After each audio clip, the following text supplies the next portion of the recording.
जिंदाबाद गिरगिट बाबू जिंदाबाद गिरगिट बाबू जिंदाबाद ओ गिरगिट नेताजी लड़े हो बाबू बुझाए डर टूट गेल हो दादा उठा दी ना गिर ओ चिंता गर्ने ऊपर ने कुरा केही छैन कहिले काहीँ यस्तो भइहाल्छ कि हाम्रो नेपालमा हेर्नुस् यहाँका जनताहरूले भन्छन् कि के नेपाल धेरै गरिब छ त्यो पनि भन्नु त नेपाल साँच्चैमा गरिब छ तपाईहरुलाई केही पनि थाहा छैन संसारको सबभन्दा ठुलो सगरमाथा हाम्रै नेपालमा छ तै पनि यहाँका जनताहरूले भन्छन् कि नेपाल गरिब छ रे सार कहिन ताली मार हेर्नुस् र यहाँका जनताहरू जहाँ म जान्छु त खाली भन्छ नेपाल पछिरिसकेको छ त गरिबी भइसकेको छ त यो सुविधा छैन र वास्तवमा नेपालको सबभन्दा दोस्रो धनीमा पानीको स्रोत नेपाल छ तै पनि यहाँका जनताहरूले भन्छन् कि नेपाल गरिब छ रे सर कहिन ताली मार ताली मार नेताजी अहाँ जे कहै छियै कहै छियै जे नेपाल जे है दोसर धनी देश है पानी में अब बिजली कहाँ है ठमा बस रे यसको पनि रहस्यमय कुरा छ यो भित्रको कुरा छ के भित्रको रे लोड सेटिङ को यति किन व्यवस्था छ तपाईहरुलाई थाहा छ ल आज तपाईहरु सोधी हाल्नुभयो त म मनको कुरा भन्दिन्छु लाइन भएको बेलामा तपाईहरु पंखा चलाउनु हुन्छ टिभी हेर्नु हुन्छ रेडियो सुन्नु हुन्छ सोच्नुस् त एकचोटी टिभी चलाउँदाखेरि त्यो पंखा चलाउँदाखेरि तपाईहरुको कति युनिट उठ्छ सोच्नुस् त तपाईहरु गरिब भइहाल्नुहुन्छ तपाईहरुको पैसा यहाँ खर्च नहोस् त्यस कारणले मैले राम्रो लोड सेटिङ को व्यवस्था गरेको छु ताले हां रे बेटा एगो घरको क्वेश्चन छल कहलिए हो जब नेपाल में मेट्रो ट्रेन के जो विकास भेल रहे तो तू साइकिल चढ़ के गेल रही रे यो कुरा पनि तिमीहरुलाई थाहा छैन रे नेपालमा मेट्रो ट्रेन को उद्घाटन भयो त म साइकलले किन गएको छु थाहा छैन किन गएको छु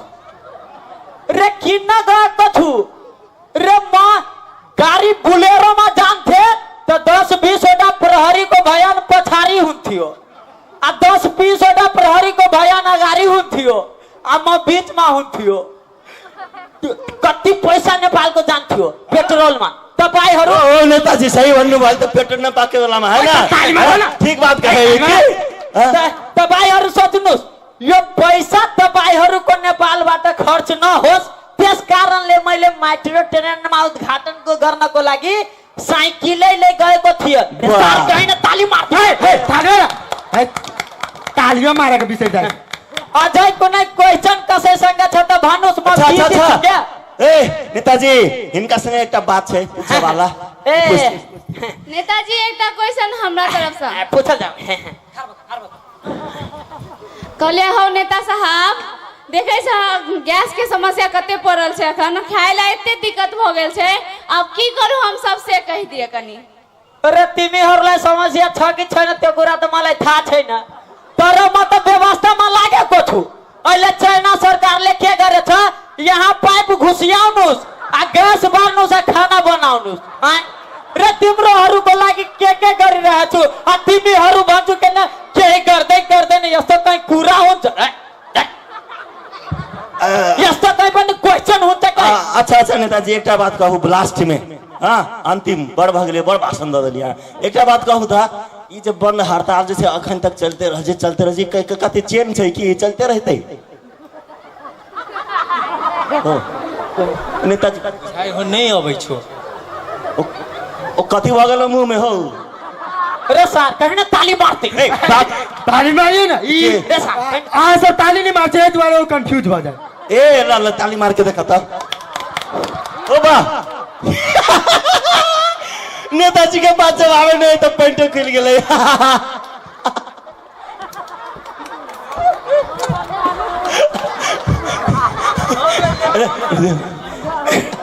रे केही चिन्ता गर्नु पर्ने छैन। नेपालमा कहिले काहीँ यस्तो यस्तो घटना भइहाल्छ के हेर्नुहोस्। रे मैले जति पनि भनेको थियो सुरुमा सबै कुरा झुठो थियो, असत्य थियो। मैले जानी नजानी बोलेको थियो कि म नेता बनिहाले त मलाई गुनै थिएन त म के गर्नु, काम त चलाउनु पर्छ केही न केही। तर तपाईहरु चिन्ता नगर्नु, हाम्रो नेपाल यति तल झरिसकेको छ कि यसलाई समात्न पनि धेरै गाह्रो भइरहेको छ। सबैभन्दा पहिला यसलाई समात्नु पर्छ, आजै माथि उठाउनु पर्छ। मानौ न हामी सबै नेपाली भाइ जनताहरू मिलेर यसलाई एकताको डोरीले बाँध्नु पर्छ। रे सरकै न ताली ताली ताली ल गिरगिट बाबु अहिलेलाई हस् तपाईहरु राम्रो नेताजी भनेको मतलब हामी सब मधेसी पहाडी एक भएर यो आन्दोलनलाई अलि चड्काउनु पर्छ अनि के रे अनि सक्सेस पार्नु पर्छ। चाँडोभन्दा चाँडो धेरै अप्ठ्यारो। पहिला म ग्यासको व्यवस्थामा लागेको छु अनि तपाईहरुको बारेमा पछि सोचिदिउँला नि, चिन्ता किन गर्नुहुन्छ। रे सरकै न ताली मार ताली ताली ताली नेताजी गिरगिट बाबु जिंदाबाद, गिरगिट बाबु जिंदाबाद, गिरगिट बाबु जिंदाबाद, गिरगिट बाबु जिंदाबाद, गिरगिट बाबु जिंदाबाद, गिरगिट बाबु जिंदाबाद। गिरगिट बाबु